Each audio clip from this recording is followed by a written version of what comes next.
పాడి పంటలు ఛానల్ వీక్షిస్తున్న రైతు సోదరులకు నమస్కారం. ఈరోజు అభ్యుదయ రైతుల పరిచయ వేదిక కార్యక్రమానికి బాపట్ల జిల్లా పిట్టలవానిపాలెం మండలం కాజీపాలెం గ్రామానికి చెందిన అభ్యుదయ రైతు శ్రీ షేక్ ఆడమ్ సాహెబ్ పాడి పంటల ఛానల్కి విచ్చేశారు. నమస్తే అండి. నమస్తే మేడం గారు. మీరు పండించే పంటల్లో సేంద్రియ విధానాలు పాటిస్తున్నారు. పంటల సాగులో ఏ విధమైన సేంద్రియ విధానాలు పాటిస్తున్నారు, ఎలాంటి లబ్ధి పొందుతున్నారు అనేది ఛానల్ ద్వారా వివరిస్తారు. నేను 10 సంవత్సరాల నుంచి వ్యవసాయం మొదలు పెట్టాను. నేను ఈ కెమికల్ లేని మందు ఇది చేయాలని మేడం గారు ఆర్గానిక్ పండియమంటాను. నేను ఆర్గానిక్ పండించడం మొదలు పెట్టా. నీరు అనేది కృష్ణా కెనాల్ నుంచి వచ్చిన పంట కాలువల నీరుతో మేము సాగు చేస్తాం. 2 పంటలు పండిస్తాం. ఒకటి వరి, తర్వాత రెండో పంటగా మినుము వేసుకుంటాం. మాకున్న పొలంలో 1 ఎకరం సేంద్రియ వ్యవసాయం చేస్తాను. సేంద్రియ వ్యవసాయంలో మినుము కూడా పండిస్తాను. అందులో వరిలో బీపీటీ 2716 1061 పండిస్తాం. మేము మా ఏరియా కొంచెం సౌడు భూమి ఉండటం మూలంగా మేము భూమిలో ఫస్ట్ దున్నిన తర్వాత జిప్సం వేసి దాని జిప్సం 2 రోజులు కొంతమేర నీళ్లు నిలగట్టి 2 సార్లు తీసేస్తాం. నీరు తీసివేసిన తర్వాత నెక్స్ట్ టైం భూమిలో జింక్ కలిపేసి దమ్ము చేసేస్తాం.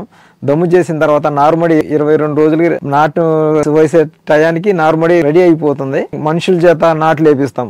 8 సంవత్సరాల నుంచి మా పొలంలో మా సొంత అవసరాల కోసం ఏ కెమికల్స్ అని వాడకుండా ఎకరాకి 7 ట్రక్కులు పెంట పోగు తోలి నేను వ్యవసాయం చేస్తున్నాను.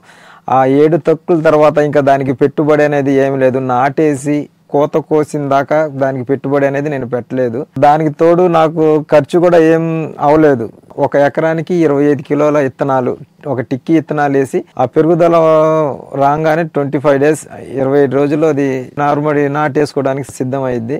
సిద్ధమైన వెంటనే పంట పొలాల్లో దమ్ము చేసేసి మనుషుల చేత నాటు వేపిస్తాం. నారుమడిలోంచి నారు పీకిన తర్వాత నారు చివర ఏదన్నా పురుగులు గుడ్లు ఉంటాయేమో అని మేము నారు నాటే ముందు ఏం చేస్తామంటే దాని చివర్లు మొత్తం ఒక లెవెల్లో పెట్టేసి తుంచేస్తాం. ఆ తుంచిన నారు తీసుకొచ్చి చేలో నాటడం జరుగుతుంది. దానివల్ల మనకి ఏదైనా చిన్న చిన్న లావా లాంటివి ఉంటే అవి మనకు అక్కడక్కడే వదిలేస్తాం కాబట్టి మన చేలో ఎక్కువ ఇది ఉండదు. మేము కలుపు మందు అయితే ఎక్కువ వాడమండి.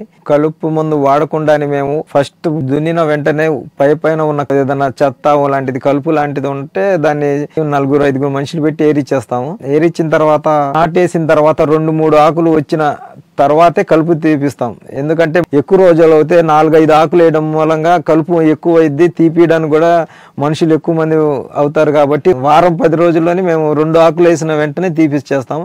మిగిలిన 2 నెలల తర్వాత ఏదన్నా పైన ఏదైనా ఇంకా ఉంటే ఇంకా 2-3 మనుషులు పెట్టి ఉన్నదాన్ని కూడా లేకపోతే మేమన్నా మా సొంత మనుషుల నుండి తీసుకోవడం అలా చేస్తాము.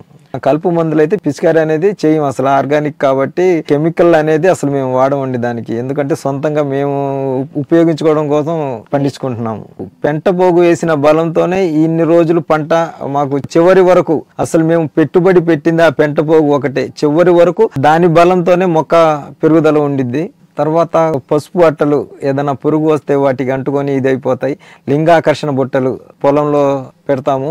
పొలంలో ఏదైనా పురుగు ఉంది అని ఇది చేస్తే యాప నూనె నీళ్ళలో కలిపి పిచికారీ చేస్తాము. ఇంకా అంత మించి మేము కెమికల్స్ అయితే అసలు రిజెక్ట్ చేసేసాం, తీసేసాం కెమికల్స్.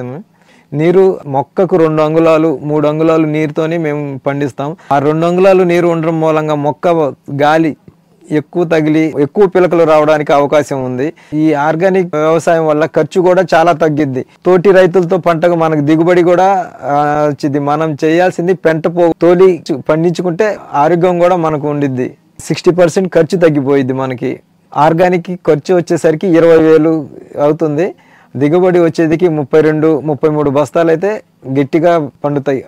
అది ఇంటి అవసరాలకు మేము వాడుకుంటాము. పెంట పోగుతో వ్యవసాయం చేయడం వల్ల మాకు చాలా లాభదాయకంగా ఉంది. కాకపోతే మనం చేయాల్సింది మన శ్రమ అంటూ మనం శ్రమ చేయడం మూలంగా మనం తిన్న ఆహారం కూడా మనకు కొంచెం శక్తిని ఇస్తుంది. పురుగుల మందులు సాధ్యమైనంత వరకు తగ్గించి కొట్టండి. ఎవరో ఏదో ఎక్కువ మందులు కొట్టారని మనం వాళ్ళతో పాటు కొట్టాలని ఆశకు పోవద్దు. ఎంత కొట్టినా మొక్క ఎంత తీసుకోవాల్సిందో అంతే తీసుకునేది. మిగిలింది పురుగుల మందు కానివ్వండి, ఎరువులు కానివ్వండి అంతా వేస్ట్ అయిపోయినట్టే. వరి సాగులో వారు ఆచరించే సేంద్రియ విధానాల గురించి, చాలా తక్కువ పెట్టుబడితో సాగు చేసే వరి పంట గురించి చక్కగా వివరించారు. ధన్యవాదాలు. Okay, thank you madam.